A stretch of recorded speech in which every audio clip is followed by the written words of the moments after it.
আচ্ছা, তো আমরা ডিজিটাল মার্কেটিং এর একটা কোর্স করতেছি। তো ডিজিটাল মার্কেটিং যদি আপনি আসলেই মার্কেটিং এর ব্যাপারগুলো করতে চান, তাহলে আপনি অনেক অনেক সময় বিভিন্ন ওয়েবসাইটের মধ্যে আপনার যাইতে হবে, বিভিন্ন ওয়েবসাইটের বিভিন্ন কিছু আপনার বুঝতে হবে।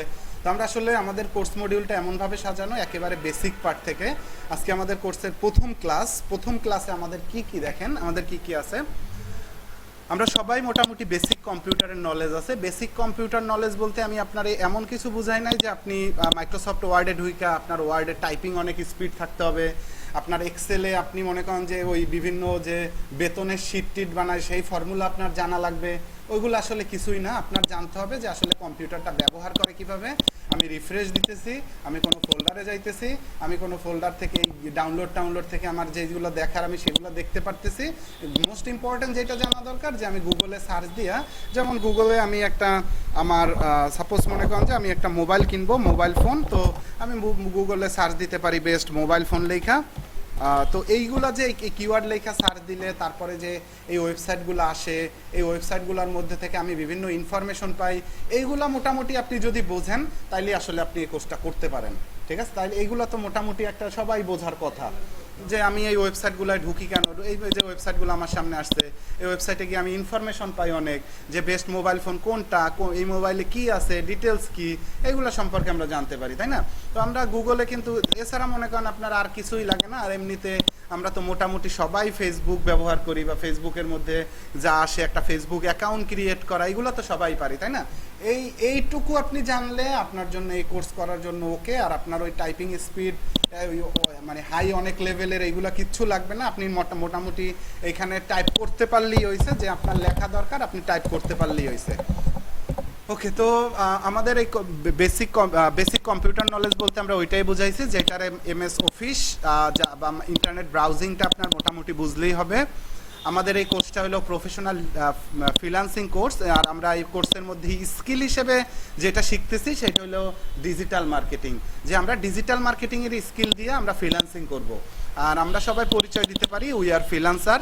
আমরা কোনো আউটসোর্সিং করি না বা আউটসোর্সার না, আমরা ফ্রিল্যান্সার হিসেবে পরিচয় দিতে পারি। ওকে, আমাদের এই কোর্সটা আসলে তিনটা পার্ট। একটা হলো অ্যাডমিনিস্ট্রেটিভ সাপোর্ট, আর একটা হলো সার্চ ইঞ্জিন অপটিমাইজেশন, আর একটা হলো মার্কেট প্লেস।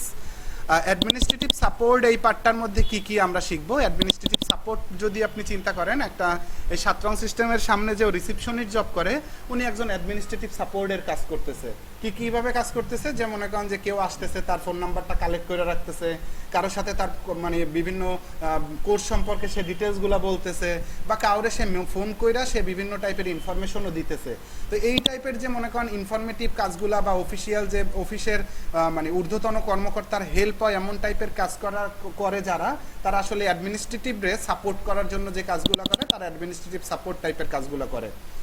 তো এই কাজগুলো আমরা বিভিন্ন টাইপ, যেমন আমি আপনাদেরকে বলছিলাম যে আমরা লিঙ্কডইন অ্যাকাউন্ট ক্রিয়েট করব। তো লিঙ্কডইন অ্যাকাউন্ট ক্রিয়েট করার পরে লিঙ্কডইনের মধ্যে থেকে আমরা বিভিন্ন আমাদের জরুরি যে লোকগুলো আমাদের যাদের দরকার, যেমন আমরা যদি বিভিন্ন কোম্পানির সিইও বা ম্যানেজিং ডিরেক্টরদের সাথে জয়েন হইতে পারি, তাহলে কিন্তু আমরা তাদের সাথে সরাসরি কন্ট্যাক্ট করতে পারি। এবং আমি যদি তাদেরকে বুঝাইতে পারি যে আপনি আপনার ওয়েবসাইটের জন্য এই সার্ভিসগুলো আমার কাছ থেকে নিতে পারেন, এই কাজগুলো আমি কইরা দিতে পারবো আপনার, তো এইগুলো কিন্তু কইরা আপনি কিন্তু আপনার ওয়েবসাইটের বা আপনার জন্য কিন্তু কাজ নিয়ে আসতে পারেন লিঙ্কডইন থেকে। তো আমরা অ্যাডমিনিস্ট্রেটিভ সাপোর্ট টাইপের কাজগুলাই শিখবো। বিভিন্ন ওয়েবসাইট থেকে বিভিন্ন ইনফরমেশন কালেক্ট করতে হয় কীভাবে, বিভিন্ন ওয়েবসাইটে আসলে কি ডাটা কোথা থেকে আমরা খুঁজে বের করতে পারি। এরপরে আমরা কি লিঙ্কডইন থেকে আসলে বিভিন্ন কোম্পানির ইনফরমেশন খোঁজার জন্য, বিভিন্ন পার্সনের ইনফরমেশন খোঁজার জন্য আমরা কি করতে পারি, এই পার্টগুলো আমরা এইটা শিখবো, অ্যাডমিনিস্ট্রেটিভ সাপোর্ট পার্ট।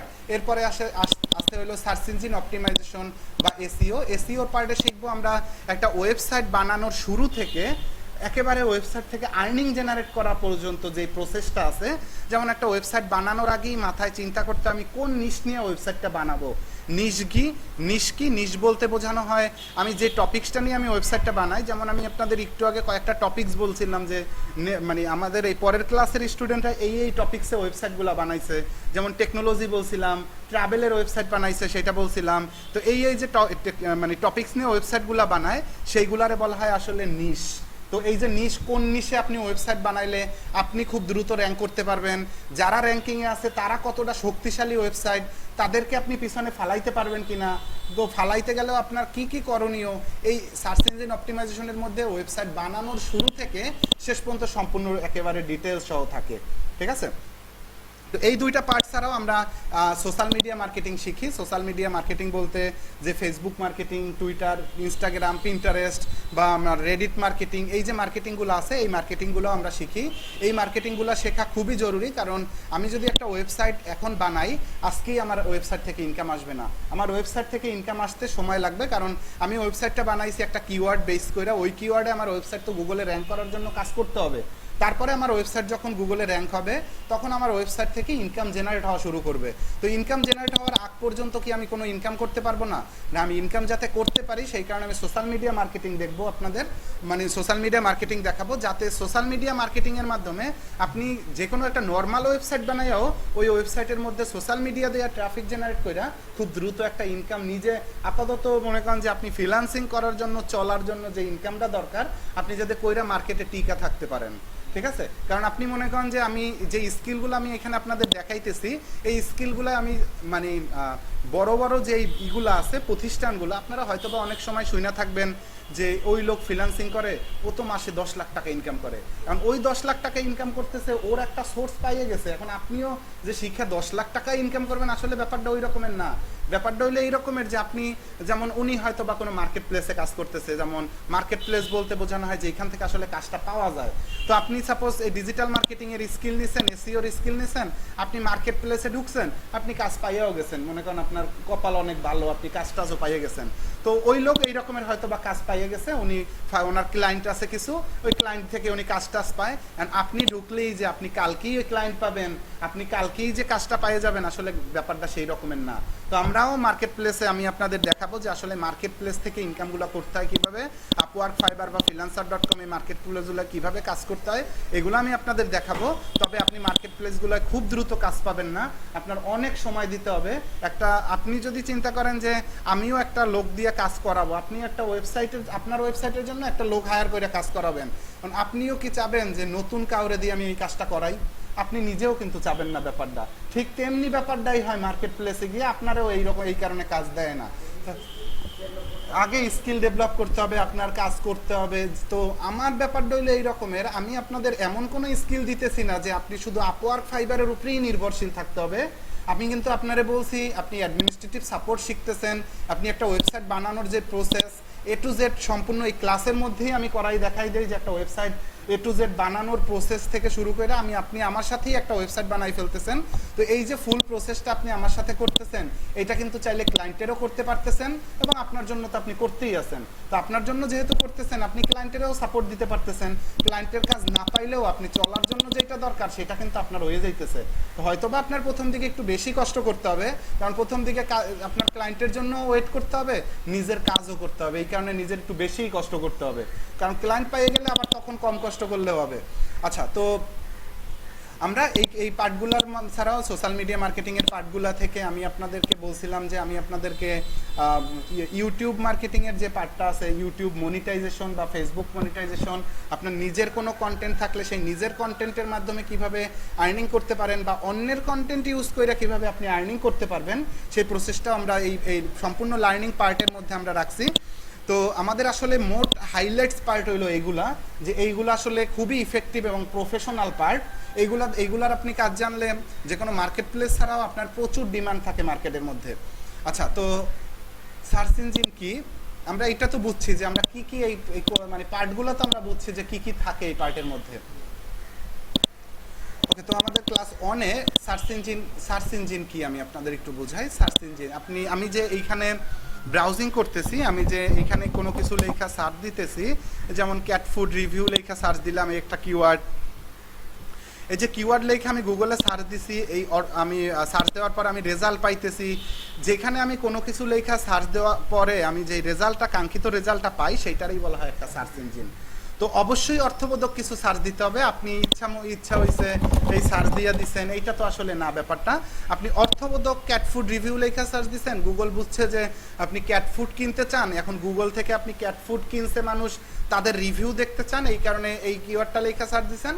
এখন এই কিওয়ার্ড নিয়ে যেই সব ওয়েবসাইট আর্টিকেল লিখছে সেই ওয়েবসাইটগুলো কিন্তু আপনার সামনে গুগল শো করাই দিতেছে, ঠিক আছে? এই ওয়েবসাইটগুলো কিন্তু আপনার সামনে গুগল শো করাই দিতেছে। ওকে, তো সার্চ ইঞ্জিন অপটিমাইজেশন বলতে আমরা তো বুঝলাম যে সার্চ ইঞ্জিন বলতে তো আমরা বুঝলাম যে আমরা কোনো কিওয়ার্ড লেখা যেখানে সার্চ দিয়ে আমরা অর্থবোধক রেজাল্টগুলো পাই, সেটা একটা সার্চ ইঞ্জিন। তো সার্চ ইঞ্জিন আসলে একটা না, এরকমের অনেক সার্চ ইঞ্জিন আছে। আমরা যেমন এখন ব্যবহার করতেছি গুগল ক্রোম, আপনারা জানেন যে মজিলা ফায়ারফক্স আছে, তারপর মজিলা ফায়ারফক্স সার্চ ইঞ্জিন আপনার ওইটা একটা ব্রাউজার হিসেবে কাজ করে। ব্রাউজার বলতে যেমন এই গুগল ক্রোম একটা ব্রাউজার, আর গুগল একটা সার্চ ইঞ্জিন আলাদাভাবে কাজ করে। যেমন বিং একটা সার্চ ইঞ্জিন, বাইদু একটা সার্চ ইঞ্জিন, এই ইয়াহু একটা সার্চ ইঞ্জিন। তো মনে করেন যে ক্রোম, তারপর আপনারা অপেরা মিনি চিন্তা করেন, অপেরা মিনি একটা ব্রাউজার হিসেবে কাজ করে, ঠিক আছে? আচ্ছা, তো আমরা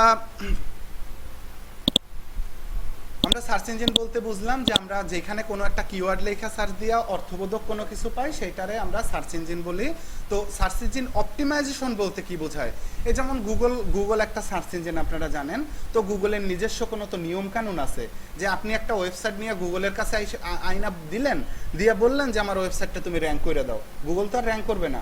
গুগল র্যাঙ্ক করার জন্য গুগলের কিছু নিয়ম কানুন তো আছে। গুগলের ওই নিয়ম কানুন রে গুগল বলে গুগলের অ্যালগোরিদম।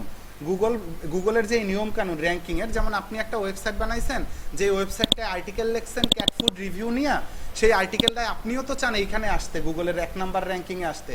1 নাম্বারের র্যাঙ্কিংয়ে আসলে আপনার লাভ কি?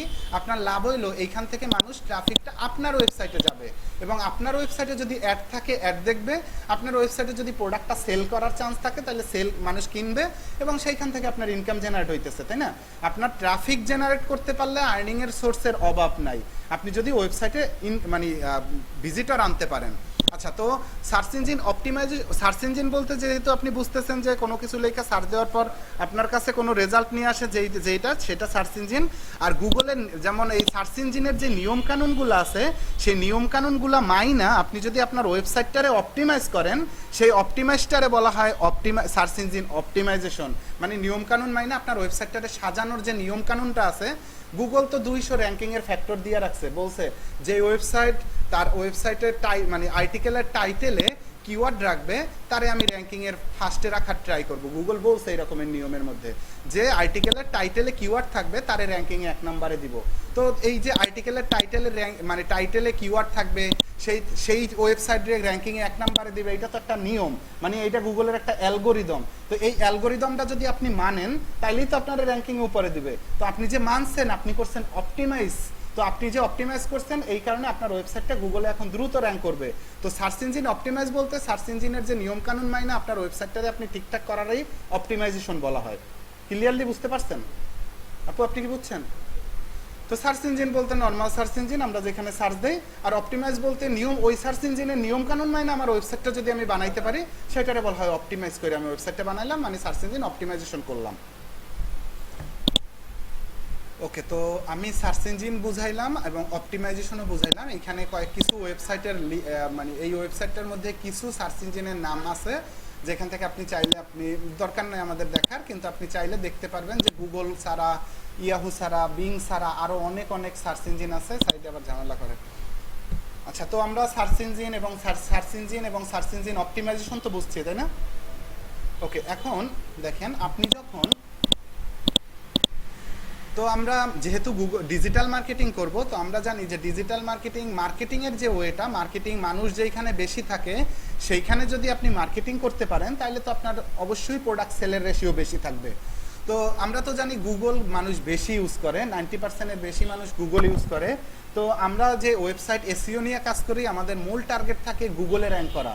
যদি গুগলে র্যাঙ্ক হয়ে যায়, অটোমেটিকলি বাকি সার্চ ইঞ্জিনগুলো র্যাঙ্ক হয়ে যায়। ওই সার্চ ইঞ্জিনগুলো নিয়ে আমাদের কাজ করা লাগে না। তো গুগল ক্রোমের জন্য আমরা যদি কাজ করার ট্রাই করি, আমরা সার্চ ইঞ্জিন অপটিমাইজেশন মধ্যে যখন কোনো ব্রাউজার বা যখন কোনো অপটিমাইজেশনের ব্যাপার চিন্তা করি, তখন আসলে গুগলই আমাদের মাথায় চলে আসে, কারণ আমাদের যেখানে ট্রাফিক বেশি সেইখানকার ব্যাপারই মাথায় আমাদের চলে আসবে, এটাই স্বাভাবিক। ওকে, তো আমরা যখন দেখেন আমি একটা গুগল ব্রাউজারের মধ্যে আছি, এই ব্রাউজারের মধ্যে একটা মেইল লগ ইন করা আছে, এই মেইলটার এটা হলো আমার একটা মেইল। তো আপনি যখন একটা জিমেল অ্যাকাউন্ট ক্রিয়েট করবেন গুগল থেকে, আপনারে গুগল এই ফ্যাসিলিটিগুলো এক্সট্রাভাবে দিবে। কি কি ফ্যাসিলিটি গুগল আপনাকে দিতেছে আপনি দেখেন। গুগল অ্যাকাউন্ট, আপনি যে গুগল অ্যাকাউন্ট আছে সেই অ্যাকাউন্টটা ক্রিয়েট করতে দিছে। গুগলে আপনি সার্চ করতে পারেন, গুগলের ম্যাপ দেখতে পারেন, আপনি এক জায়গা থেকে আরেক জায়গায় মুভ করার জন্য আপনি এই ম্যাপটা ইউজ করতে পারেন। আপনি গুগল, আপনি যখন আপনার অ্যান্ড্রয়েড ফোনে প্লে স্টোর চালাইতে যান, তখন আপনার যদি জিমেল অ্যাকাউন্ট একটা না থাকে, আপনি কিন্তু ওই প্লে স্টোর ইউজ করতে পারেন না। আপনি গুগলের ক্যালেন্ডার দেখতে পারেন, আপনি মেইল ইউজ করতে পারেন, আপনি গুগল ড্রাইভ ইউজ করতে পারেন, এছাড়াও আরও অনেক অনেক ফ্যাসিলিটি আছে এর মধ্যে।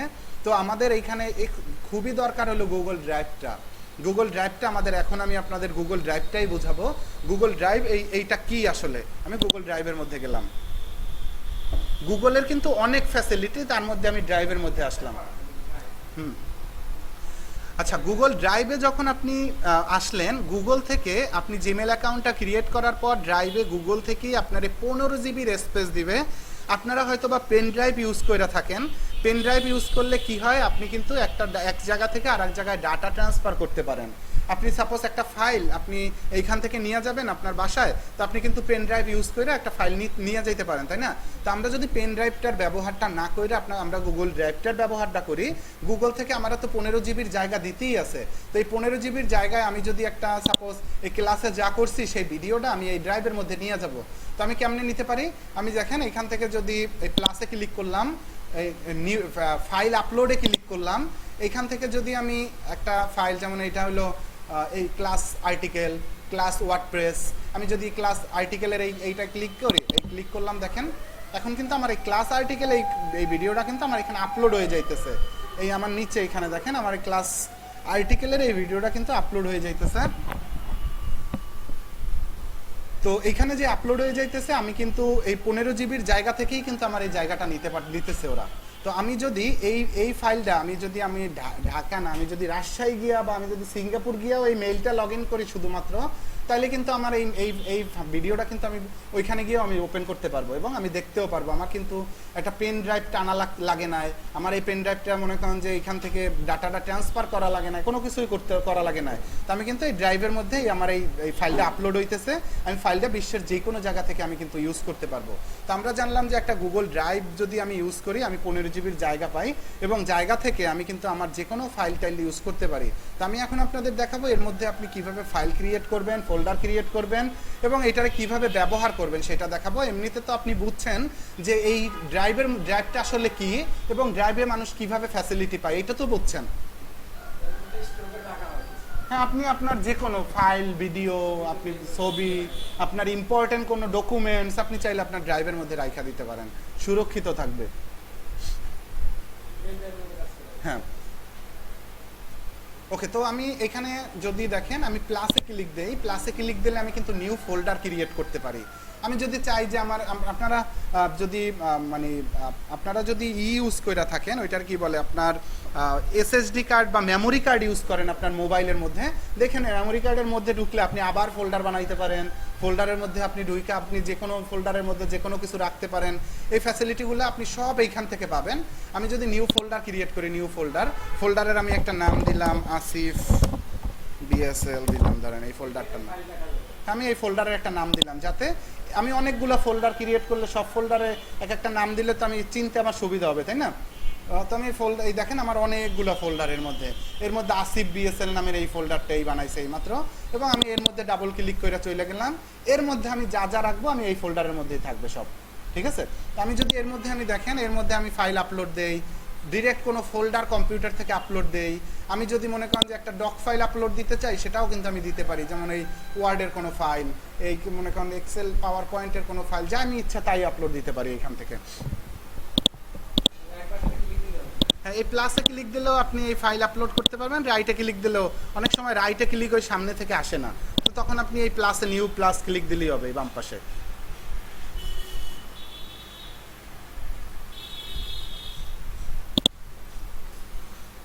আচ্ছা, তো আমরা এখান থেকে কিছু আপলোড দেওয়ার ব্যাপারটা তো বুঝলাম, যে আমি যদি কোনো কিছু রাখতে চাই তাহলে রাখতে পারবো।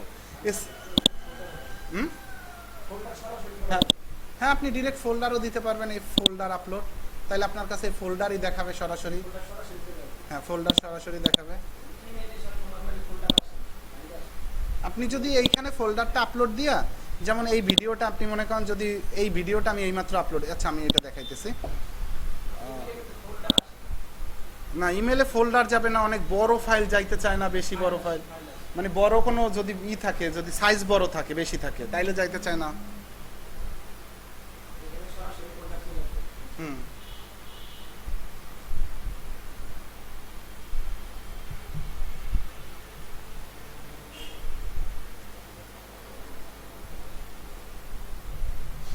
আচ্ছা, তো আমি এই প্লাসে আবার ক্লিক দিলাম, এরপরে দেখেন Google doc, Google sheet, Google slide, Google form. আপনারা মাইক্রোসফট ওয়ার্ড বা এক্সেল, পাওয়ার পয়েন্ট এগুলো তো অন্তত চিনেন, তাই না? মাইক্রোসফট অফিসের মধ্যে যে ফাইলগুলো থাকে, সব ফাইল আপনি এই গুগল ড্রাইভের মধ্যে পাবেন ওইগুলো। হ্যাঁ, আপনি যেমন এমএস ওয়ার্ড পাইতেন, এমএস ওয়ার্ডের অনলাইন এই গুগল ডক, মানে গুগল ডক নামে পরিচিত অনলাইন ভার্সনটা এটা। হ্যাঁ, এটার মধ্যেও আপনি কাজ করতে পারবেন। এটা গুগল শিট, যেটার বলা হয় মাইক্রোসফট এক্সেল, গুগল স্লাইড বা পাওয়ার পয়েন্ট প্রেজেন্টেশন যেটা আছে। এরপরে গুগল ফর্ম, আপনারা হয়তো বা অনলাইনে বিভিন্ন ফর্ম ফিল আপ করছেন, সেই ফর্ম ফিল আপগুলো বানানোর জন্য স্কুল কলেজে বিভিন্ন ফর্ম টর্ম বানায়, সেই ফর্ম টর্ম বানানোর জন্য মনে করেন এই গুগল ফর্ম টর্ম ইউজ করে মানুষ। তো এছাড়াও আরও কী কী আছে দেখেন, Google drawing, Google map, Google site, এগুলো আমাদের দরকার নাই, কিন্তু এইগুলো আমার দরকার, কারণ কোনো ক্লায়েন্ট আমারে কাজ দিতে গেলেও এই ফাইলগুলোর মধ্যেই কাজগুলো দেয়। তো এই কাজগুলো আসলে কী রকমের করতে হয় আমি একটু দেখি, এবং এইখান থেকে আরও কী কী ফ্যাসিলিটি নেওয়া যায় সেটাও একটু বুঝি। দেখেন গুগল ডক, গুগল ডকে আপনি কীভাবে একটা ব্ল্যাঙ্ক ডকুমেন্টস ওপেন করতে পারবেন, আপনি চাইলে টেমপ্লেট আকারে ওপেন করতে পারবেন। টেমপ্লেট আকার কি? টেমপ্লেট আকার বলতে গুগল ডক দিয়া বা মাইক্রোসফট ওয়ার্ড দিয়ে আসলে কি কাজ করা যায়। মাইক্রোসফট ওয়ার্ড দিয়ে করা যায়, মনে করেন যে একটা সিভি বানাইতে চাইলে আপনি একটা সিভি বানাইতে পারবেন, আপনি একটা লেটার লিখতে চাইলে লেটার লিখতে পারবেন, এই টাইপের কাজগুলো করা যায়, তাই না? আমি যদি টেমপ্লেটের মধ্যে যাই, ওরা কি টেমপ্লেট মানে বানাই রাখছে ওরা, সেইটারে আপনি এডিট করতে পারবেন চাইলে। দেখেন ওদের বানানো আছে। হ্যাঁ, এই যেমন মনে করেন যে রিজিউম, এরপরে রেসিপির আর্টিকেল লেখা আছে, এরপরে এই রিজিউম এই বিভিন্ন ফরম্যাটে লেখা আছে। এখন আপনি যদি চান যে আমি একটা সিভি লিখবো এখন, তো এইটারই ইউজ করি, এই ফরম্যাটটাই আমার কাছে ভালো লাগতেছে, এইটাই ইউজ করি। হ্যাঁ, এইটা আমি ক্লিক করলাম, দেখেন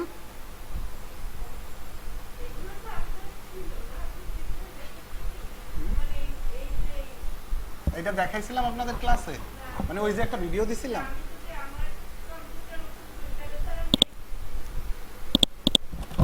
এই কোম্পানির নাম এবং আপনার নাম আপনি এই মধ্যে চেঞ্জ করা, যা ইচ্ছা আপনি চেঞ্জ করতে পারবেন। তো আমরা একটা টেমপ্লেট নিয়ে আমরা ডিজাইন করে দেখলাম যে টেমপ্লেটে আসলে কিভাবে কাজটা করতে হয়।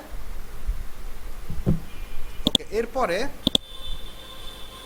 দেখেন আমি কিন্তু আবার হোমে চলে যাই, দেখেন আমার হোমে গেলাম, এই দেখেন ফাইল এবং একটা ফোল্ডার, আমি ফোল্ডারে গেলাম, যেহেতু আমি ফোল্ডার খুঁজতেছি, কারণ আমার ফোল্ডার দরকার, মানে ফোল্ডার দরকার বলতে ওই ফোল্ডারটার মধ্যে আমি যাব, যে ফোল্ডারটার নাম দিছিলাম আসিফ বিএসএল, এই ফোল্ডারটার মধ্যে আমি গেলাম, এবং আমার কিন্তু একটা ফাইল একটু আগে বানাইছি, ওইটা কিন্তু আমার সেভ করা লাগে না, অটোমেটিকলি কিন্তু সেভ হয়ে গেছে।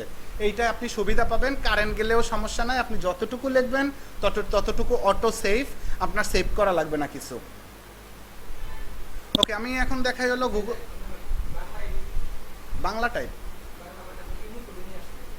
হ্যাঁ, আপনি সব টাইপই করতে পারবেন, আপনি ওই যে গুগল আপনার মাইক্রোসফট ওয়ার্ড যেমন ইউজ করতে পারতেন সেমভাবেই করতে পারবেন। আমরা একটা ব্ল্যাঙ্ক ডকুমেন্টস ওপেন করি, দেখেন আমি কোনো টেমপ্লেট ইউজ করলাম না, আমি একটা শুধু ব্ল্যাঙ্ক ডকুমেন্টস ওপেন করি। দেখেন আমি একটা ব্ল্যাঙ্ক ডকুমেন্টস ওপেন করলাম, এবং আমি এই ডকুমেন্টসে একটা নামও দিলাম, সাপোজ ধরেন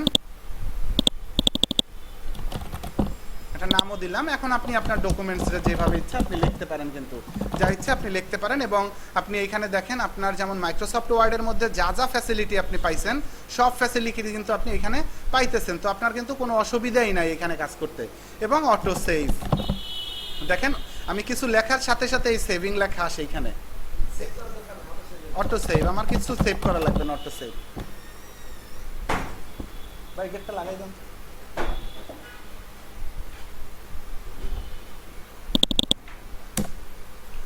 ওকে, তো মাইক্রোসফট ওয়ার্ডের মধ্যে আসলে মনে করেন যে মাইক্রোসফট ওয়ার্ডেই তো তাইলে আমরা করতে পারতাম, তাইলে এখানে অটো সেভ এই সুবিধা ছাড়া কি আরও কিছু সুবিধা পাওয়া যায়?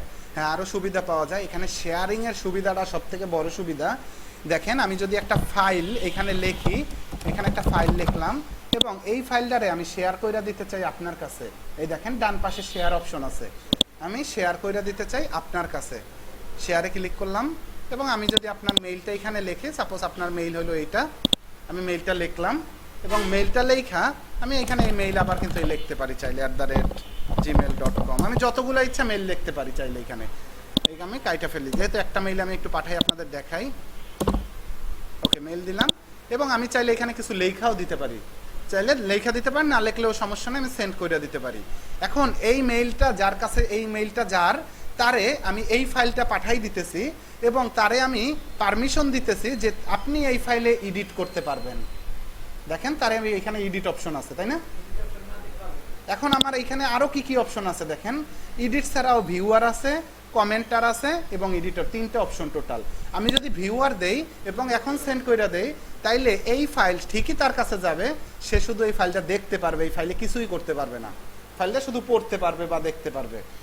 এখন আমি যদি কমেন্টার অপশনে ক্লিক করে তারপরে তারে সেন্ড করি, তাইলে এই ফাইলে যেই সে চাইলে বিভিন্ন জায়গা মার্ক কইরা সে কমেন্ট করতে পারবে, আমি এইখানটা আসলে বুঝি নাই বা এইখানটা বুঝছি, এভাবে সে তার কমেন্টগুলো করতে পারবে। মানে তার জানার জন্য যা যা কমেন্ট আছে সে এডিট করতে পারবে না, বা মনে করেন এমনিতে কারো কাছে শেয়ারও করতে পারবে না, সে শুধু কমেন্ট করতে পারবে বিভিন্ন, মানে স্পেস সিলেক্ট কইরা, যেমন এইখানে এই আরে পাঠাই দিলাম, ধরেন এত অনেক বড় লেখা, আমি চাইতেছি মনে করেন এতটুকু লেখার মধ্যে এত লেট আপনার,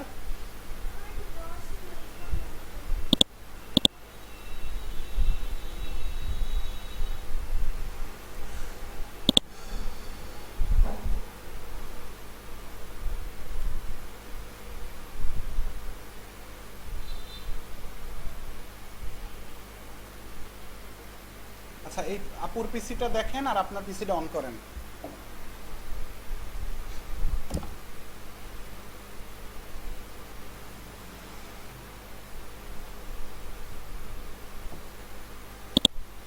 তো অনেক লেট করে ফেলছেন।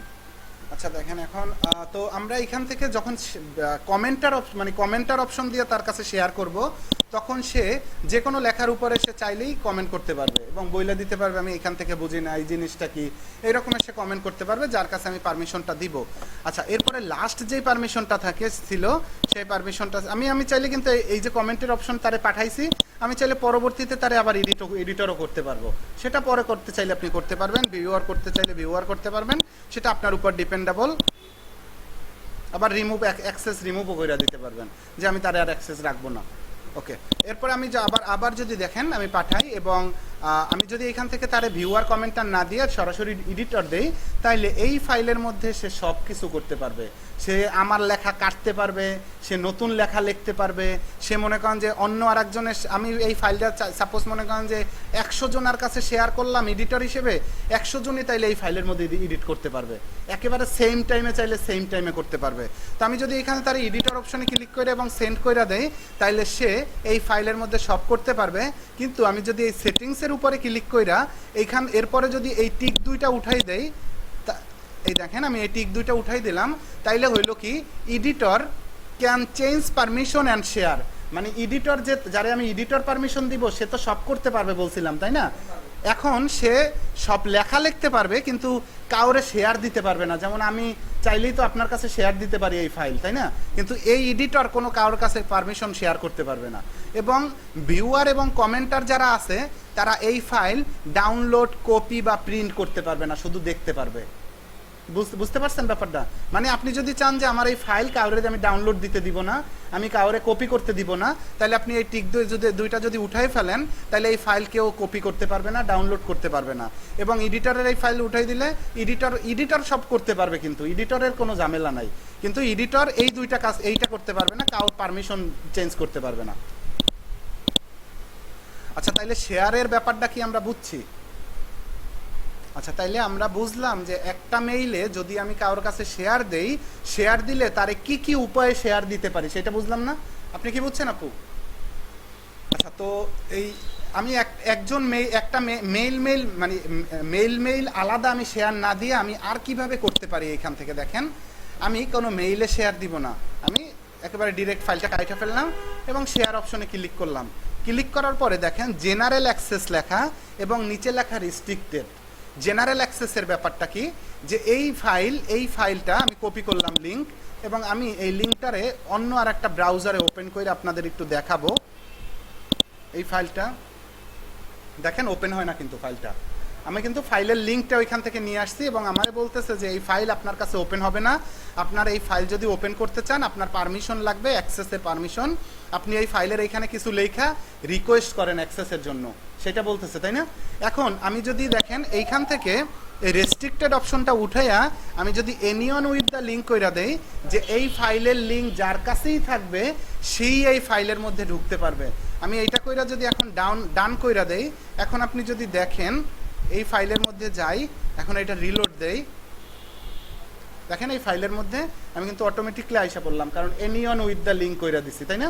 মানে যেই আসবে সেই এই ফাইলের মধ্যে চলে আসতে পারবে, এবং এখান থেকে দেখাও যাইতেছে যে এই ফাইলের মধ্যে একজন লোক আছে। এখানে যদি 100 জন লোকও থাকে তাইলেও এখানে সিরিয়াল বাই তাদের মেইলের ছবিগুলো থাকবে। যদি মেইল লগ ইন না থাকে তাইলে কোনো মনে করেন যে মানে রোবট টাইপের কোনো ছবি টবি এখানে থাকে। ওকে, এখন এই ফাইলের মধ্যে কিন্তু আমি ঠিকই শেয়ার দিছি কিন্তু কিছু লিখতে পারি না, মানে আমি ফাইলের মধ্যে ওপেন করছি কিন্তু কিছু লিখতে পারি না। কিন্তু আমি যদি এখান থেকে পারমিশন আবার চেঞ্জ করে দেই, দেখেন আমি যদি পারমিশন শেয়ারে যাই এবং এখানে এনিওন উইথ দ্য লিঙ্কের দেওয়া আছে ভিউয়ার পারমিশন, মানে যার কাছেই লিঙ্ক থাকবে সে শুধু ভিউ দেখতে পারবে। আমি যদি ভিউয়ার না দিয়ে এডিটর দেই তাহলে যার কাছেই লিঙ্ক থাকবে সে এডিটও করতে পারবে। দেখেন এখন আমি যদি রিলোড দেই, এখন একটা ভিউয়ার কিন্তু এডিটও করতে পারতেছে। ওকে, একটা ভিউয়ার কিন্তু এডিটও করতে পারতেছে, ঠিক না? কারণ আমি তার পারমিশন সেটা দিয়ে দিছি ওইখান থেকে। তো আপনার পারমিশন আপনি দিলে সে আপনার ফাইল এইভাবে আপনি যা ইচ্ছা তাই করতে পারবেন। এই ফাইলগুলোর আসলে কাজগুলো যদি ক্লায়েন্টের কাজ করেন, ক্লায়েন্ট আসলে এই রকমের ফাইলগুলোর মধ্যে কাজ দেয়, যেমন এই রকমের ওয়ার্ডে দেয় না, ডকে দেয়, কিন্তু শেয়ারিং সিস্টেম একই। আমি যদি আপনাদেরকে ওয়ার্ড না এখন ডকের মানে ওয়ার্ড না দেখাই, আমি যদি আপনাদের এক্সেল দেখাই, দেখেন আমি এই দুইটা ফাইল বানাইছি, দুইটাই কিন্তু এখানে আছে। আমি যদি এখন একটা ওয়ার্ড শিট বানাই, আমি একটা এক্সেল শিট বানাই, দেখেন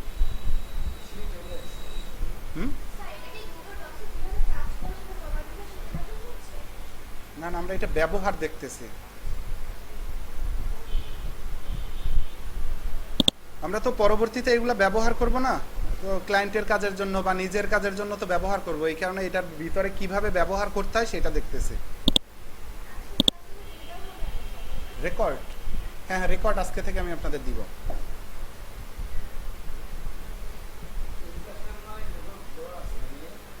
ওটা অন্য ক্লাসের রেকর্ড, আপনাদের ক্লাসের তো রেকর্ড নাই, আপনাদের ক্লাসের রেকর্ড আমি দিয়ে দেব। আচ্ছা দেখেন, মাইক্রোসফট ওয়ার্ড দেখছিলাম এতক্ষণ, যেটা আপনি মানে অনলাইন ভাষায় যেটারে বলা হয় গুগল ডক, তাই না? গুগল ডক বলে, যেটারে অফলাইন ভাষায় বলা হয় মাইক্রোসফট ওয়ার্ড। ওকে, তো মাইক্রোসফট ওয়ার্ড দেখছি। আমরা যদি এক্সেল দেখি, দেখেন মাইক্রোসফট এক্সেল বা গুগল স্প্রেডশিট বা গুগল শিট নামে পরিচিত, আপনি এখানে গেলে দেখেন গুগল শিট নামে পরিচিত, বা আপনার এটার নাম গুগল স্প্রেডশিট নামে, ব্ল্যাঙ্ক স্প্রেডশিট নামে পরিচিত, বা আপনি অফলাইন ভাষা মানে অফলাইনে যেটারে বলা হয় মাইক্রোসফট এক্সেল, তাই না? তো এক্সেল আমরা ওপেন করছি, এক্সেল যেভাবে আপনি দেখতেন ঠিক সেইভাবে স্প্রেডশিটও দেখতে পারতেছেন, শুধু এখানে ফ্যাসিলিটি আপনি যদি চিন্তা করেন, মানে ফ্যাসিলিটির চিন্তা করলে আপনি মনে করেন যে আপনি এখানে পাইতেছেন সেম টাইমে সেভ মানে অটোমেটিক সেভ, এবং আপনি শেয়ারিং অপশনটা যেটা খুবই ফ্যাসিলিটিপূর্ণ, যে শেয়ারিং অপশনটা ক্লায়েন্টরা আসলে বেশিরভাগ কাজই এই গুগল ডকের মধ্যে দিয়ে থাকে। যা এইটা সুবিধা হয় কি, এটা সুবিধা হয় একই টাইমে একসাথে অনেকগুলা ফ্রিল্যান্সারের সাথে উনি কাজ করতে পারে। যেমন এখানে শিট ওয়ানে নাম দিল হলো আসিফ নামের একটা ফ্রিল্যান্সার কাজ করবে, এই প্লাস দিয়ে আমি আবার শিট ক্রিয়েট করতে পারি, যেটার নাম দিলাম আমি আসলাম। এরকমের আমি যতগুলা শিট চাই ততগুলা শিট আমি ক্রিয়েট করতে পারি। আমি যতগুলা শিট চাই ততগুলা শিট ক্রিয়েট করতে পারি। আমি যদি বইলা দেই ক্লায়েন্ট, মানে ক্লায়েন্ট যদি আমার বইলা দেয় যে আসিফ আপনার কাজ, আসিফ শিট আপনার শিটের মধ্যে আছে, আপনি আপনার শিটের কাজ আপনি করবেন। তো একই টাইমে 100-500 যত লোকেরই কাজ দিক না কেন, সবাই এই শিটের মধ্যে কাজ করতে পারবে, যার যার শিটে সে চাইলে কাজ করতে পারবে। কি বলছি বুঝতে পারছেন? ওকে, তো শেয়ারিং অপশন ঠিক সেম, যেমন আপনি শেয়ারে আসেন এবং আপনার এটা একটা সেম নাম দিলাম একটা স্প্রেডশিট, এবং এই শেয়ার অপশনে গিয়া আপনি যদি একটা মেইলে শেয়ার দেন, সাপোজ এই মেইলে, এবং মেইলের অপশন দিয়ে দেন যে এডিটর এডিট করতে পারবে, তাইলে তো তারা যদি এডিটর বানাইয়া সেন্ড করে দেন, তাহলে তো তার নামের যেই শিট আছে সেই শিটে সে চাইলেই কাজ করতে পারবে, তাই না? বলেন এখন শেয়ারিং এর ব্যাপারে কোনো কোশ্চেন আছে কিনা, বা এই ব্যাপারে আপনার আরো কিছু জানার আছে কিনা? এই গুগল, আমি বাকি কয়েকটার ব্যাপারটাও আমি আপনাদের একটু বুঝাই দিব, ধারণা দিয়ে দিব, তবে আমাদের দরকার হবে বেশিরভাগ সময় গুগল শিট, গুগল ডক এবং এই শেয়ারিং সেটআপের ব্যাপারটা বোঝা। এইগুলোর ব্যাপারে আপনার কোনো কোশ্চেন থাকলে আমাকে জিজ্ঞাসা করতে পারেন।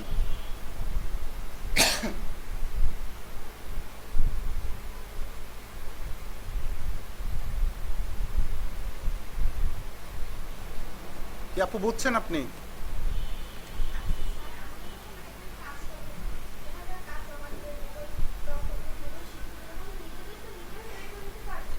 ক্লায়েন্ট অনেক সময় আপনাকে যদি ক্লায়েন্ট কোনো কাজ দেয়, ক্লায়েন্ট অনেক সময় যদি লিস্টের কাজ দেয় যে এই কোম্পানির ডিটেলসগুলো বের করে দেন, তাহলে কোম্পানির লিস্ট তো আপনার দিয়েই দিল, তো আপনার শিট সে দিয়ে দেয়। আবার যদি মনে করেন যে এই কাজটা করার জন্য এই কাজগুলো মানে বের করে দেন, তখন আপনি মানে যদি ইনফরমেশন না দেয়, তাহলে তো আপনার স্পিড শিটে করে তার ফাইলটা পাঠাই দিবেন।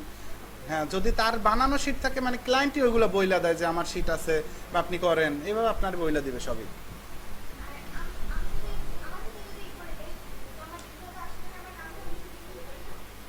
মানে বুঝি না,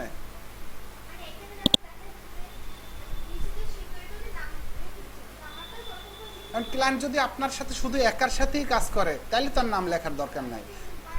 কয়েকজন যদি করে, ক্লায়েন্ট যদি বইলা দেয় আপনার শিটে আপনি কাজ করবেন, তাহলে তো আপনার মনে করেন এইভাবে করতে হবে।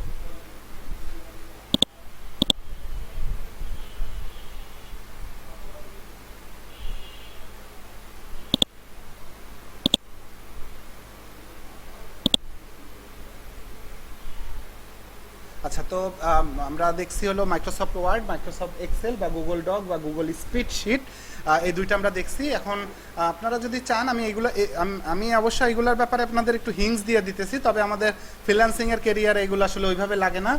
তো তারপরেও আপনার যদি কখনো দরকার হয়, আপনি চাইলে ইউজ করতে পারবেন গুগল স্লাইড। গুগল স্লাইডেরও ঠিক সেমভাবে, গুগল স্লাইড বলতে পাওয়ার পয়েন্ট প্রেজেন্টেশন। আপনার যদি কখনো কোনো প্রেজেন্টেশন বানানো লাগে, আপনাদের না একটু বসেন সামনে, গুগল স্লাইড বলতে প্রেজেন্টেশন। দেখেন এই ব্ল্যাঙ্ক ডিসপ্লে প্রেজেন্টেশন আপনি ওপেন করতে পারবেন।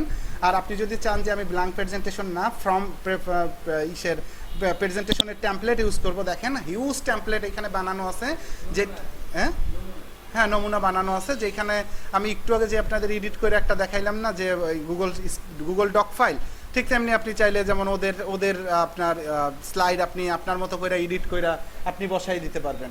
তো এইখান থেকে আসলে গুগলের স্পিড, মানে গুগলের স্লাইডটা আসলে ওই রকমের টেমপ্লেট ছাড়া যদি আপনি এই প্রেজেন্টেশন দিয়ে বানান, এখান থেকে ব্ল্যাঙ্ক ডকুমেন্টস, আপনার এগুলো আসলে একেবারে হার্ড কিছু এই রকমের না। আপনি আপনার টাইটেল, আপনার সাবটাইটেল, আপনি কিছু ছবি অ্যাড করা, বিভিন্ন সব ফ্যাসিলিটি এখানে আছে। আপনার মনে করেন যে এইটা আরও ইজি, আপনি যেমন মনে করেন পাওয়ার পয়েন্ট প্রেজেন্টেশন থেকে বানানোর থেকেও আরও ইজিলি বানাইতে পারবেন এইখানে।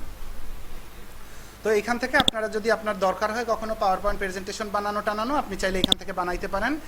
এরপর আছে গুগল ফর্ম। গুগল ফর্ম বলতে বোঝানো হয়, আপনারা হয়তো বা অনেক সময় বিভিন্ন জায়গায় অনলাইন এক্সামগুলো দিচ্ছেন। অনলাইন এক্সাম কী রকমের, যে আপনার নাম লিখতে বলে, আপনার রোল লিখতে বলে, বা আপনার ফোন নাম্বার, এরপরে ডিটেলস, এরপর বিভিন্ন কোশ্চেন আসে, কোশ্চেনগুলো শর্ট অ্যান্সার আসে বা মাল্টিপল চয়েস আসে এই রকমের। আমি যদি একটা ব্ল্যাঙ্ক ডকুমেন্টস আপনাদের দেখাই, ফর ব্ল্যাঙ্ক কুইজ, ওদের একটু কুইজ দেখি। কুইজ তো আবার টেমপ্লেটে না,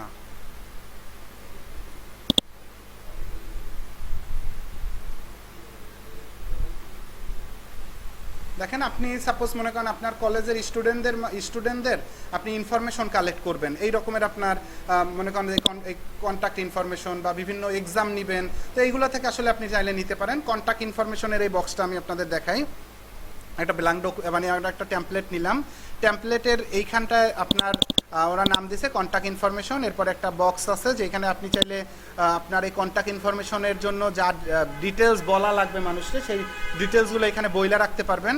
এরপরে নাম, ইমেল অ্যাড্রেস, তারপর ফোন নাম্বার, কমেন্ট, এই ডিটেলসগুলো দিয়ে সে একটা ফর্ম বানাইছে এবং এই ফর্মটা যদি কোনো স্টুডেন্টদের বা মানুষের কাছে দেয়, মানুষ যদি ফিল আপ করে সব ডাটাগুলো আপনার কাছে চলে আসবে।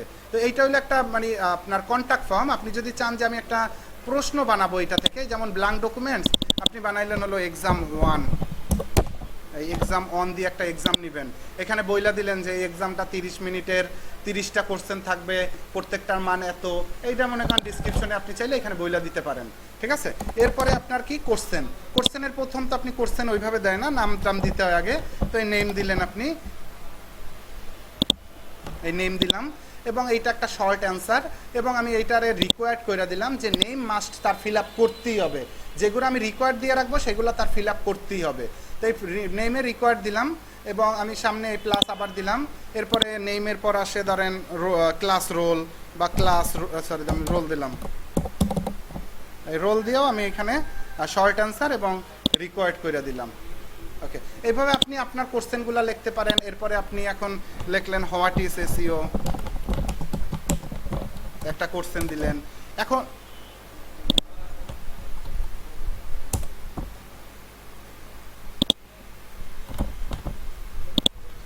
হোয়াট ইজ এসইও, এখন এটা কোন টাইপের কোশ্চেনের অ্যান্সার নিতে চান মানুষের কাছ থেকে? প্যারাগ্রাফ স্টাইলে লেখাইতে চান, নাকি তার মাল্টিপল চয়েস, নাকি ক্লিপ মানে চেক বক্সের মতো, না ড্রপ ডাউনের বক্সের মতো, নাকি তার কাছ থেকে কোনো ফাইল আনতে চান আপনি? যদি অনেক সময় অনেকে আছে যে তার ছবি নিতে চান, যেমন অনেকে ছবি আপলোড দেওয়া হয়, তো এখানে এই ফাইল আপলোড নামে অপশনের মাধ্যমে আপনি তার কাছ থেকে একটা ছবিও নিতে পারবেন। তো এই রকমের যেমন আমি চাই যে এটা মনে করেন যে মাল্টিপাল চয়েসে থাকুক, তো মাল্টিপাল চয়েস দিলেন, যেমন এসইও বলতে আপনি এই রকমের অ্যান্সারগুলো আপনি দিতে থাকলেন, সার্চ ইঞ্জিন অপটিমাইজেশন, আপনার সবগুলা কিছু অ্যান্সার ভুল দিলেন, কিছু মানে একটা অ্যান্সার সঠিক দিলেন, এইভাবে দিয়ে দিয়ে আপনি কিন্তু আপনার অ্যান্সারগুলো ফিল আপ করে এরপরে আপনি রিকোয়ার্ড দিয়ে দিতে পারেন। এই রিকোয়ার্ড যে এই অপশনটাও মানে এই কোশ্চেনটারও আপনার মাস্ট ফিল আপ করে আপনার অ্যান্সার জমা দিতে হবে। আপনি এই রিকোয়ার্ড যেগুলো দিবেন, এখন যদি আপনি এই কোশ্চেনটা দেখেন একটু চোখের উপরে ক্লিক করি এবং কোশ্চেনটা দেখি কেমন দেখা যায়। এখন মানুষের কাছে যদি এই লিঙ্কটা পাঠান আপনি, এই লিঙ্কটা, এবং সে চাইলেই এই বক্সটা ফিল আপ করে অ্যান্সার করতে পারবে। আমি যদি একটা অ্যান্সার করি, দেখেন এইখান থেকে একটা অ্যান্সার করি,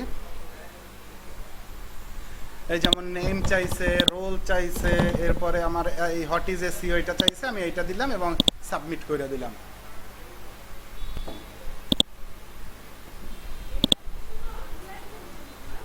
এগুলো আপনার যদি কখনো লাগে, তো এগুলো আসলে লাগে তখনই যদি আপনার মনে করেন কোনো ডকুমেন্টস কারো কালেক্ট করতে চান, খুব সহজে তার লিঙ্কটা দিলেই সবাই ফিল আপ করে পাঠাই দিল, এই রকমের আপনি করতে পারবেন। তো আমরা এখান থেকে দেখেন আমি এই একজন রেসপন্স লেখা আসছে, কিন্তু যে একজন রেসপন্স করছে এবং রেসপন্স যে করছে তার সব ডিটেলস আপনি এখানে দেখতে পারবেন।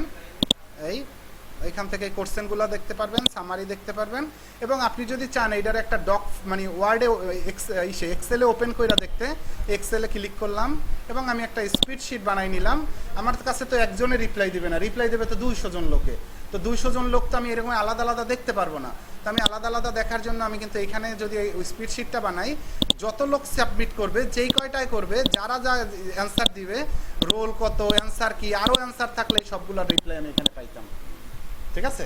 এছাড়াও এর মধ্যে অনেক মানে আপনি কইরা দিতে পারবেন, যেমন এই কোশ্চেনগুলোর মধ্যে আপনি নাম্বারিং কইরা দিতে পারবেন, কত পয়েন্ট সেইগুলো দিতে পারবেন, এগুলো আসলে দেওয়া যায়। তো এগুলো আমাদের এই সেটিংসের মধ্যে গিয়ে আপনি চাইলে দিতে পারবেন, এগুলো আমাদের আসলে ওই রকমের দরকার হয় না, এই ব্যাপারগুলোই দরকার হয় না। তবে আমি আপনাদের বুঝাই দিলাম যদি আপনার কখনো কাজে লাগে, যেহেতু আপনি হয়তো বা কখনো কোনো ফিউচারে কোনো জবও করতে পারেন ডিজিটাল মার্কেটিং রিলেটেড, তো সেক্ষেত্রে আপনার সেই সময় কাজে লাগতেও পারে, তো এই ক্ষেত্রে আপনি ইউজ করতে পারবেন এইগুলা।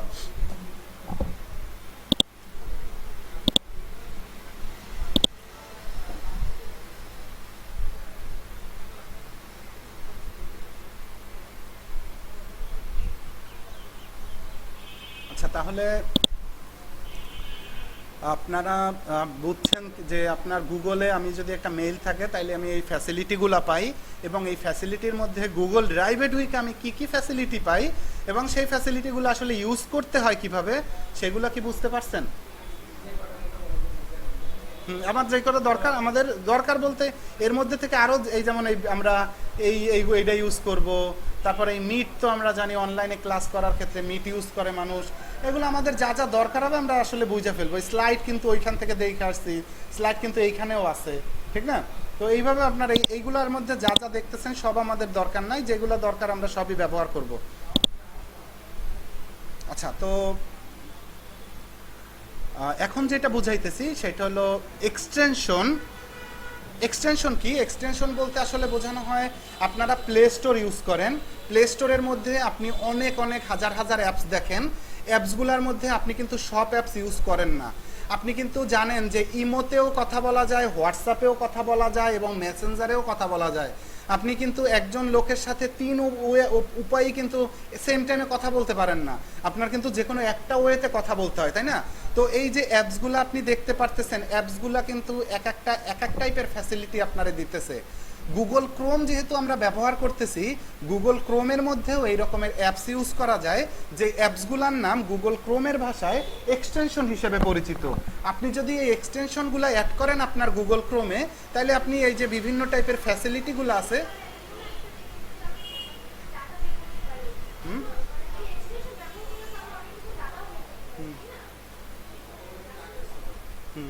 আচ্ছা, তো আমরা এই এক্সটেনশন যদি ব্যবহার করি তাহলে আমরা বিভিন্ন ফ্যাসিলিটি নিতে পারি। এখন কি কি ফ্যাসিলিটি নিতে পারি? আমার এইখানে যে এক্সটেনশনগুলো আপনি এখানে উপরে বারে দেখতে পারতেছেন, এই বারের এক্সটেনশনগুলোর কথা আমি শুধু আগে একটু বলি, এরপরে কিভাবে এক্সটেনশন অ্যাড করতে হয় এবং কিভাবে এক্সটেনশন মনে করেন ব্যবহার করতে হয় সেগুলো আমি দেখাই দিব। প্রথম যে এক্সটেনশনটা দেখতেছেন, এক্সটেনশনটার নাম হলো ফ্যাট র্যাঙ্ক। এই এক্সটেনশনটা হেল্প করে হলো বিভিন্ন ওয়েবসাইটের মধ্যে আমি যখন ঢুকবো, আমি ওয়েবসাইটের মধ্যে ঢুকা থাকা অবস্থায় ওই ওয়েবসাইটের যে কোনো একটা কিওয়ার্ড নিয়ে আমি যদি ওই ওয়েবসাইটের এই এক্সটেনশনে ক্লিক করি এবং এইখানে যদি আমি কিওয়ার্ডটা দিয়ে চেকে ক্লিক করি, তাইলে এই কিওয়ার্ডটার এই ওয়েবসাইটে গুগলে এই যেখানে দেশও আছে, কিন্তু এই দেশে এই কিওয়ার্ডটা কত নাম্বার র্যাঙ্কিংয়ে আছে সেইটা আমি দেখতে পারবো। মানে এই এক্সটেনশন আমার ফ্যাসিলিটি দিতেছে এই কিওয়ার্ডে আমার এই ওয়েবসাইট কত নাম্বার র্যাঙ্কিংয়ে আছে সেইটা আমার দেখানোর জন্য হেল্প করবে। আপাতত এই এক্সটেনশন আপনার দরকার নাই। ওকে, এরপরে যে এক্সটেনশনটা আপনি দেখতেছেন, এই এক্সটেনশনটার নাম হলো গুগল ট্রান্সলেটর। এই এক্সটেনশনটা আমাকে হেল্প করে আমি যখন গুগলের যে কোনো পর্যায়ে যে কোনো জায়গায় থাকি না কেন, আমি সাপোজ এই গুগলে একটা কিওয়ার্ড লিখলাম, কিওয়ার্ডটার পরে এই ওয়েবসাইটের মধ্যে গেলাম, এরপরে আপনার এইখান থেকে এই ওয়েবসাইটের মধ্যে আসার পরে, আর কি ওয়েবসাইটে আইলাম,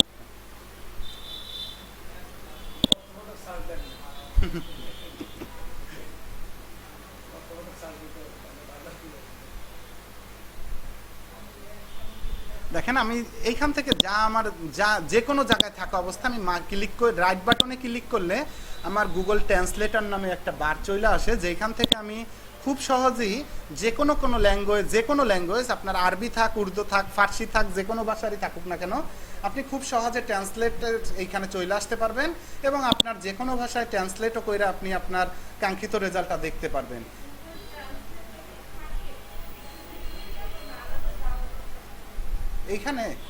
এইখানে আমি অ্যাড করব কিভাবে সেটা আমি বুঝাইতেছি। আপনি আপাতত তো এক্সটেনশন এই এক্সটেনশনটা হেল্প করছে কিভাবে সেটা বুঝতে পারছেন?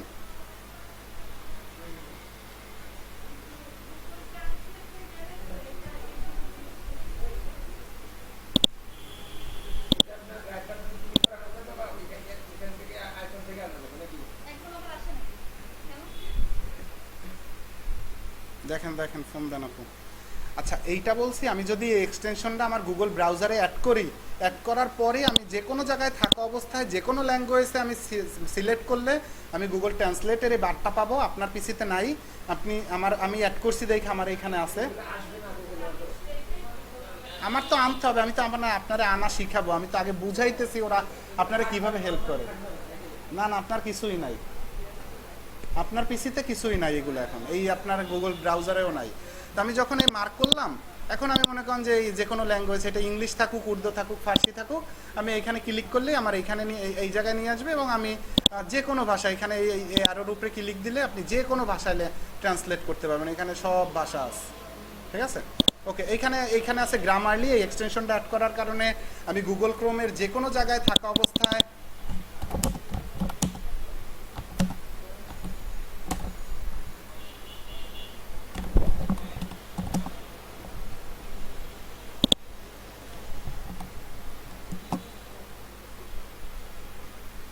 এক্সটেনশন এটা মেবি এই দেখেন।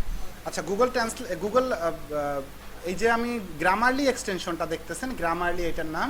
এই এক্সটেনশনটা যদি আপনার গুগল ক্রোমের ব্রাউজারে অ্যাড করা থাকে, তাহলে আপনি ব্রাউজার মানে গুগল ব্রাউজারের মধ্যে যে কোনো জায়গায় থাকা অবস্থায় যে কোনো জায়গায় যাই লেখেন না কেন, সেটা হোক মেসেঞ্জার, সেটা হলো কোনো ক্লায়েন্টের সাথে চ্যাটিং, সেটা গুগল মনে করেন যে আমরা মার্কেট প্লেস বলছিলাম একটু আগে, সেই মার্কেট প্লেসে কোনো ক্লায়েন্টের সাথে চ্যাটিং করা অবস্থায় যে কোনো জায়গায় আপনার গ্রামাটিক্যাল মিস্টেক, স্পেলিং মিস্টেক, যেমন আমি স্টুডেন্ট না লেখা লেখছি স্টুডেন্ট, ডি লেখছি লাস্টে, তো আমারে কিন্তু সাজেস্ট করতেছে যে আপনার এইটাই ভুল, এবং আমারে ও কিন্তু নিচে শো করতেছে যে আপনার কারেক্ট বানানো হলো এইটা, ঠিক আছে। এইগুলো আমারে দেখায়, এবং আমার কোনো যদি মনে করেন আপনার গ্রামাটিক্যাল রুলসেরও মিস্টেক থাকে, সেইগুলোও ধরানোর জন্য এই এক্সটেনশনটা আমারে হেল্প করে।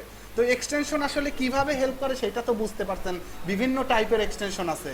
এই যে এক্সটেনশন দেখছেন হর্স মাই সার্ভ, এই এক্সটেনশনটা আমারে কিভাবে হেল্প করে সেইটা একটু দেখাই, তারপরে আমি এক্সটেনশন অ্যাড করাটা একটু বুঝাই দিব। হর্স মাই সার্ভ এই এক্সটেনশনটা হেল্প করে, যেমন আমি সার্চ দিলাম হলো ক্যাট লেখা, সার্চ দিলাম শুধু ক্যাট লেখা গুগলে যখন সার্চ দিলাম,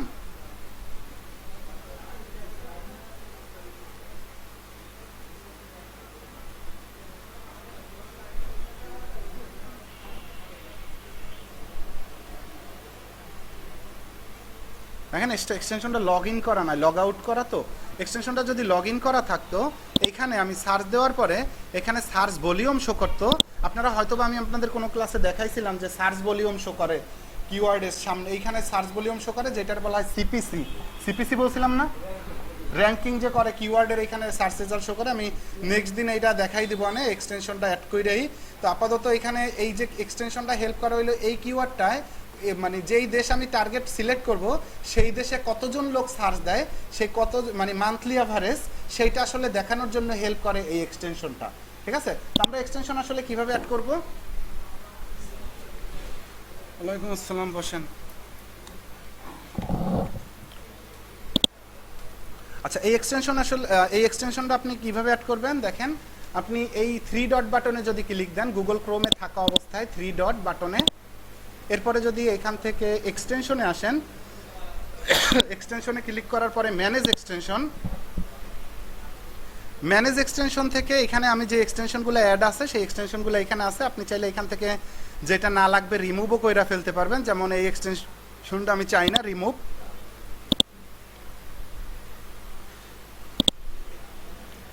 এরপরে এই বাম পাশে দেখেন আপনার নতুন এক্সটেনশন অ্যাড করার জন্য ক্রোম ওয়েব স্টোর নামে একটা অপশন আছে। ক্রোম ওয়েব স্টোরে গেলাম,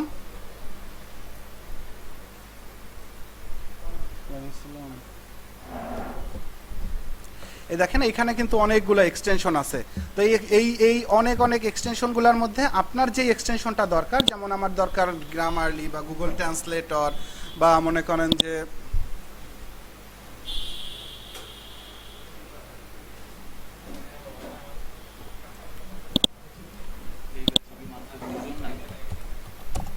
না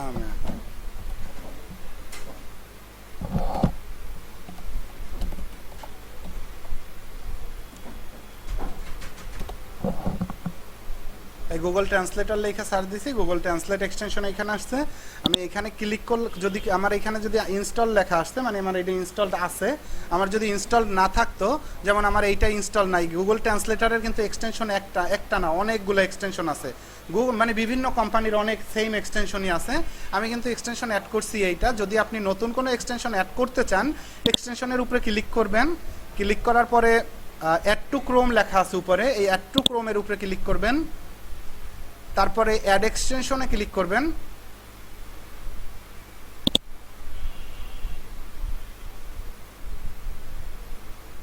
এখান থেকে আমার এই এক্সটেনশনটা অ্যাড হয়ে যাইতেছে এখান থেকে। এই দেখেন এই এক্সটেনশনটা আসছে এবং এক্সটেনশনটা এই ভিতরে চলে গেছে। এইটারে বলা হয় এক্সটেনশন বার।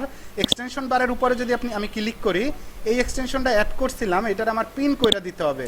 আপনিও যখন অ্যাড করবেন, আপনারটা সামনে না শো করলে এক্সটেনশন বারটা আপনার সামনে চলে আসবে। এক্সটেনশন বারটার উপরে ক্লিক করলেই এখানে যেগুলো পিন করা আছে সেগুলো উপরে শো করবে, আর যেগুলো পিন করা নাই সেগুলো এই ভিতরে আছে। আমি চাইলে পিন কইরা দিলেই এই উপরে শো করতেছে। ঠিক আছে। তো এখন আমি এই গুগল ট্রান্সলেট এক্সটেনশনটার ফ্যাসিলিটি পাবো, গ্রামারলি এক্সটেনশনটা আপনি সেমভাবে গ্রামারলি লিখলেই এখানে আপনার এই এক্সটেনশনটা চলে আসবে এবং এই এক্সটেনশনের ফ্যাসিলিটিটা পাবেন। আপনারা আপাতত বাসায় গিয়ে শুধু গুগল ট্রান্সলেটর এক্সটেনশনটা অ্যাড করার ট্রাই করবেন আর গ্রামারলি এক্সটেনশনটা অ্যাড করার ট্রাই করবেন। এই দুইটা এক্সটেনশনের মধ্যে গ্রামারলি এক্সটেনশনটা হয়তো বা আপনার অ্যাকাউন্ট খোলার জন্য বলতে পারে, আপনি যদি পারেন অ্যাকাউন্ট খোলা ফেলবেন, না পারলে আপাতত অ্যাকাউন্ট খোলা লাগবে না। আমি এখানে ক্লাস অনেক বড় হয়ে গেছে, প্রায় 54 মিনিট 1 ঘন্টার কাছাকাছি। তো আপাতত যতটুকু কাজ দেখাইছি এতটুকু কাজ একটু দেখেন। আপনাদের ঈদের পরে ক্লাস শুরু হবে মেবি 25 তারিখ থেকে, বলছিল মেবি না, 25 তারিখ থেকে আপনাদের ক্লাস শুরু হবে। আপনারা আপাতত এই যেইগুলো দেখাইছি এই বেসিক পার্টটার একটু স্ট্রং করেন। এরপরে আমি আপনাদের, যদি আপনাদের কোনো কোশ্চেন থাকে অবশ্যই আপনাদের গ্রুপের মধ্যে